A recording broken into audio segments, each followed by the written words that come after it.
రేపు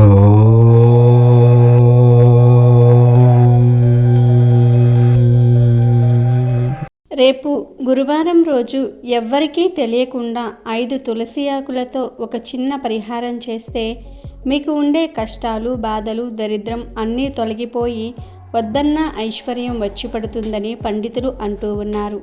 చాలామంది ధన సమస్యలతో అనేక ఇబ్బందులు పడుతూ ఉన్నారు. ఉన్న ధనం సరిపోదు, కానీ ఖర్చులు పెరుగుతూనే ఉంటాయి. ధన సమస్యలు తొలగిపోయి అధిక ధనాన్ని సంపాదించుకోవాలంటే తప్పక గురువారం రోజు ఈ పరిహారం చేయాలి. ఈ పరిహారానికి ముఖ్యంగా కావలసినవి 5 తులసి ఆకులు, 11 కుంకుమ పువ్వు రెబ్బలు, కొన్ని బియ్యం. మరియు వీటితో ఏం చేయాలో తెలుసుకునే ముందు చిన్న కథను ఇప్పుడు మనం విందాము. ధవళగిరి రాజ్యంలోని శివపట్నంలో ధర్మేంద్రుడనే యువకుడు ఉండేవాడు. అతను చేతనైన సాయం చేస్తూ ప్రజలకు సాయపడుతూ ఉండేవాడు. అతనికి రాజ్యంలోని ఎన్నో సమస్యలు మనస్తాపం కలిగించాయి. ఎంతో కష్టపడి రాజు ప్రభసేనుడిని కలిసి రాజ్యంలోని సమస్యల గురించి వినతి పత్రం అందజేశాడు. ఎంతకాలమైనా రాజు ఆ సమస్యల గురించి పట్టించుకోలేదు. మళ్ళీ రాజును కలవాలని తన గ్రామం నుండి రాజధానికి బయలుదేరాడు. రాజధాని చేరడానికి అడవి మార్గాన ప్రయాణించాలి. అడవిలో వెళ్తున్న ధర్మేంద్రుడికి ఓ వృక్షం కింద మునీశ్వరుడు కనిపించాడు. ఆయన ముఖంలోని తేజస్సుకు అబ్బురపడి నమస్కరించాడు. మహాతపశ్శక్తి సంపన్నుడైన ముని ధర్మేంద్రుడి నిస్వార్థత, పరోపకార బుద్ధిని, అతని ప్రమాణ కారణాన్ని గ్రహించాడు. ధర్మేంద్రుని ఆశీర్వదించి, నాయనా, నీకు పరకాయ ప్రవేశ విద్య బోధిస్తాను. ఆ విద్య ద్వారా నీవు కోరుకున్న శరీరంలోనికి ప్రవేశించవచ్చు, అనుకున్నది సాధించవచ్చు అన్నాడు. ధర్మేంద్రుడికి పరకాయ ప్రవేశ మంత్రాన్ని చెప్పాడు. ఆ విద్య 10 సంవత్సరాలు పనిచేస్తుందని చెప్పాడు. ఆయన వద్ద సెలవు తీసుకొని ప్రయాణమైన ధర్మేంద్రుడికి దారిలో చచ్చిపడి ఉన్న కుందేలు కనిపించింది. ధర్మేంద్రుడు పరకాయ ప్రవేశ విద్యను పరీక్షించదలిచి ఓ వృక్షం కింద చేరి మంత్రాన్ని ఉచ్చరించాడు. అతని ఆత్మ కుందేలు శరీరంలో ప్రవేశించింది. కుందేలు శరీరంతో కొంత దూరం పరుగులు తీశాడు. అటూ ఇటూ తిరిగాక తన శరీరాన్ని వదిలిన వృక్షం వద్దకు చేరుకున్నాడు. అక్కడ ధర్మేంద్రుడి శరీరం లేదు. గుర్తులను బట్టి జంతువు తన శరీరాన్ని లాక్కెళ్ళిందని గ్రహించాడు. తన శరీరాన్ని సురక్షితమైన ప్రదేశంలో వదలక పొరపాటు చేశానని చింతించాడు. మునీంద్రుని కలుసుకుని జరిగిన విషయం చెప్పాడు. ముని ధర్మేంద్రుణ్ణి ఓదార్చి, నాయనా, కొన్ని రోజుల్లో ఈ దేశపు రాజు ప్రభవసేనుడు ప్రమాదవశాత్తు మరణిస్తాడు. నీకిష్టమైతే ఆయన శరీరంలోనికి ప్రవేశించి రాజు స్థానంలో ఉండి ప్రజలకు ఉపకారం చేయవచ్చు అని చెప్పాడు. ధర్మేంద్రుడు అక్కడ నుండి బయలుదేరి రాజధాని చేరుకున్నాడు. రాజధాని చేరాక వాడికి ఓ చోట ఒక యువకుడు శవం కనిపించింది. ఆ యువకుడి పేరు చంద్రుడు. అతను చేనేత కార్మికుడు. రాజ్యంలో చేనేత వస్త్రాలకు కార్మికులకు సరైన గుర్తింపు లేదు. సరైన ధర లేక వారి జీవితం దుర్భరంగా ఉంది. రాజు ఆ విషయంలో ఏ చర్య తీసుకోలేదు. బ్రతుకు దినదిన గండమే. అప్పుల బాధ భరించలేక మరో మార్గం లేక చేనేత కూలీలు ఆత్మహత్య చేసుకుంటూ ఉన్నారు. అలా మరణించిన వాడే చంద్రుడు. ఆ సమయంలోనే రాజు ప్రభసేనుడు మరణించాడనే విషయం ధర్మేంద్రుడికి తెలిసింది. అప్పుడు ధర్మేంద్రుడి ఆత్మ పరకాయ ప్రవేశ మంత్రాన్ని పఠించి చంద్రుడి శరీరంలో ప్రవేశించింది. చంద్రుడు లేచి కూర్చున్నాడు. చంద్రుడి తల్లిదండ్రులు సంతోషంతో ఉక్కిరిబిక్కిరయ్యారు. రాజు ప్రభసేనుడి అంత్యక్రియలు ముగిశాయి. ఆయన కుమారుడు చక్రసేనుడు రాజయ్యాడు. చంద్రుడి శరీరంలో ఉన్న ధర్మేంద్రుడు చేనేత కార్మికులందరినీ కూడా ఏకం చేశాడు. వారికి న్యాయం కావాలని, వారి కోరికలను, కష్టాలను రాజు తీర్చాలని నిరాహార దీక్షకు పూనుకున్నాడు. కార్మికులందరూ కూడా చంద్రుడి వెనకాల చేరారు.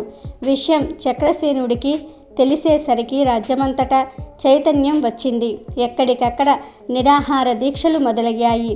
ఉద్యమం ఊపందుకుంది. రాజు మంత్రులతో చర్చించాడు. కార్మికుల సమస్యలు తీరడానికి సరైన చర్యలు తీసుకున్నాడు. సహకార పథకాలను రూపొందించి అమలు చేశాడు. చేనేత కార్మికుల జీవితాలలోనికి వెలుగొచ్చింది. కానీ అంతకాలం వారి శ్రమను దోచుకున్న దళారి దోపిడీదారులు చంద్రుడి మీద పగబట్టి దాడి చేసి శరీరాన్ని ముక్కలు ముక్కలుగా నరికారు. ధర్మేంద్రుడి ఆత్మ చంద్రుడి శరీరాన్ని వదిలేసింది. రాజ్యంలో స్త్రీలను కలవరపరుస్తూ కన్నీటికి కారణమవుతున్న సమస్యల్లో సురాపానం ఒకటి. తాగుబోతైన భర్త కొట్టే బాధలు భరించలేక నరసమ్మ అనే ఒక యువతి ఆత్మహత్య చేసుకుంది. ధర్మేంద్రుడి ఆత్మ ఆమె శరీరంలోనికి ప్రవేశించింది. తాగి వచ్చి శవాన్ని కూడా తిడుతున్న భర్తను ఉన్నట్లుండి నరసమ్మ లేచి చితకబాదింది. ఆమె దెబ్బలకు వాడు మూలుగుతూ క్రింద పడిపోయాడు. ఇక ముందు తాగితే చంపేస్తానని భర్తను బెదిరించింది. ఇదంతా చూస్తున్న జనం ఆశ్చర్యపోయారు. నరసమ్మ స్త్రీలందరినీ కూడా ఏకం చేసింది. సురాపానాన్ని అరికట్టాలని, తాగి వచ్చిన వారిని ఇంటిలోనికి రానివ్వకుండా బుద్ధి చెప్పాలని అందరినీ కూడా ప్రేరేపించింది. సారా నిషేధానికి ఉద్యమం లేవదీసింది. స్త్రీలందరూ కూడా సారా అమ్మేవారిపై తిరుగుబాటు చేశారు. సారా పాకలను పీకి పారేశారు. సారా కుండలను పగలగొట్టారు. మొదట మామూలుగా ప్రారంభమైన ఉద్యమం కారు చిచ్చులాగా రాజ్యమంతటా కూడా ప్రాకింది. ప్రభుత్వ యంత్రాంగం కదిలి వచ్చింది.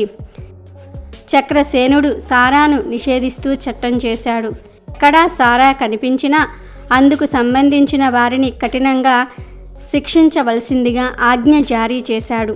సురాపానం ఆగిపోయింది. భార్యలను తన్ని డబ్బంతా సారా కోసం ఖర్చు చేసే భర్తల్లో మార్పు వచ్చింది. మహిళల జీవితాలలోనికి వెలుగొచ్చింది.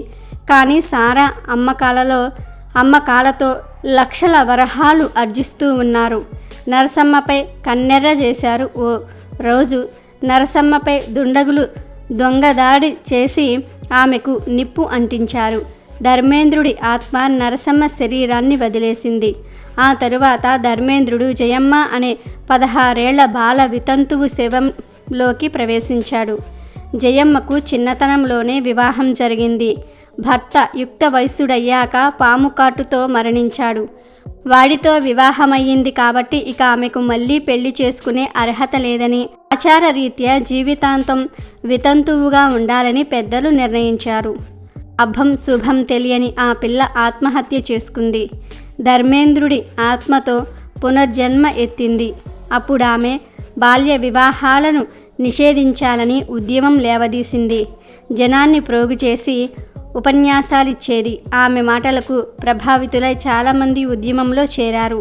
మామూలుగా ప్రారంభమైన ఉద్యమం దావాగ్నిలా రాజ్యమంతటా కూడా ప్రాకి తీవ్ర స్థాయికి చేరుకుంది.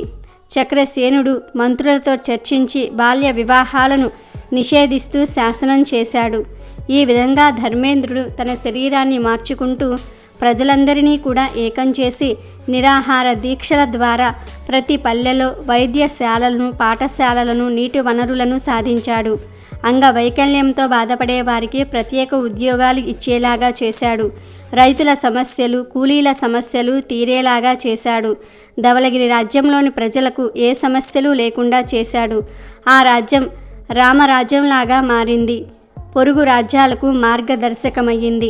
అలా 10 సంవత్సరాలు పూర్తయి ధర్మేంద్రుడి ఆత్మ పరలోకం చేరుకునే సమయం ఆసన్నమయ్యింది.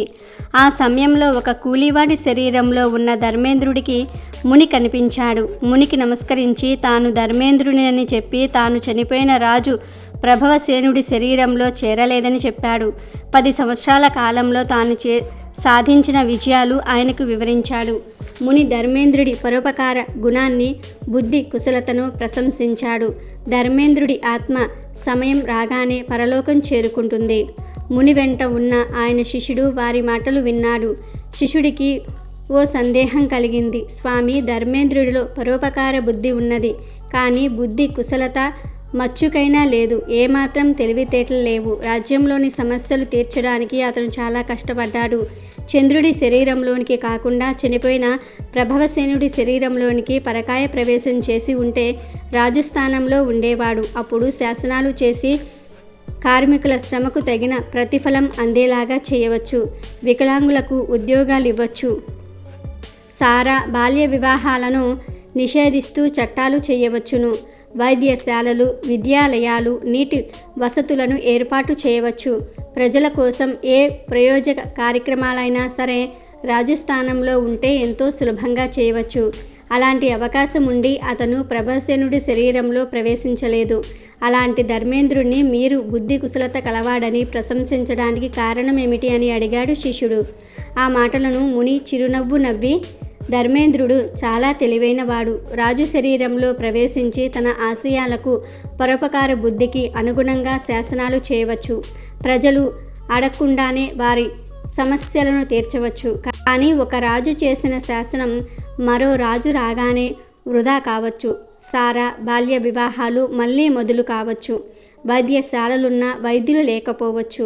విద్యాలయాలు ఉన్నా సరే ఉపాధ్యాయులు లేకపోవచ్చు. అందుకే ఎలాంటి సమస్యలైనా సరే తీర్చుకోవడానికి ప్రజలను చైతన్యవంతులుగా మార్చటం ముఖ్యం.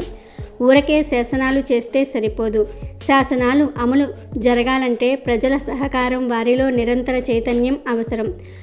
రాజులు మారవచ్చు, శాసనాలు మారవచ్చు, కానీ ప్రజల్లో రగిలించిన చైతన్యం మారదు. ప్రజలు వారి సమస్యలను పట్టించుకొని విలాసవంతుడైన రాజును, పాలనా యంత్రాంగాన్ని సైతం కదిలించి తమ సమస్యలను తీర్చుకోగలగాలి.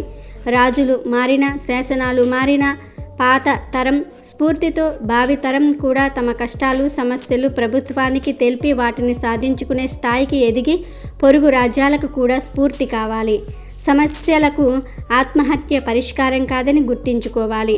ఈ ఉద్దేశంతోనే ధర్మేంద్రుడు ప్రజల మధ్య ఉండి సమస్యల విషయంలో వారిని చైతన్యవంతులను చేసి సమస్యలను పరిష్కరించాడు.